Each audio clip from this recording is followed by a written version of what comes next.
डाल देनी है भिंडी। अच्छा, पहले ये 5-6 मिनट आपने इसको जी जी मैंने इसको अच्छी तरह भूनना है। जी जी बिल्कुल।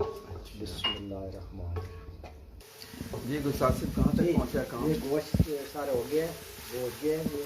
वाह, क्या खूबसूरत रंग निकला है इसका। इसका कलर देखो, जबरदस्त। तो गोश्त भी अच्छा। और ये जो भिंडी मेरे पास कटी हुई थी, ये सारी आप ये डाल मैं दें। बिस्मिल्लाहिर्रहमान, ये मैं डाल दूंगा इसको। इस स्टेज के ऊपर आप डाल देंगे। जी जी स्टेज के ऊपर मैं इसको अब डाल आप दूँगी। इसको ये डाल भी थोड़ा सा, जी थोड़ा सा मैंने बोलना है, ज़्यादा नहीं बोलना। ज़्यादा नहीं, हाँ जी, वरना ये टूट जाएगी। टूट जाएगी। ये साइड साइड से चम्मच मार के ऐसे करके और मैं इसको भूनूँगा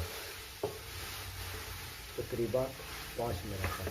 5 मिनट। अच्छा जी। अच्छा, तो उसके बाद ये जो टमाटर प्याज हैं कच्चे मैंने काट के रखे हैं, ठीक है। वो मैं इसके ऊपर दम में रख दूँगा। अच्छा, ये आप ये चम्मच चलाते रहेंगे या इसको? नहीं,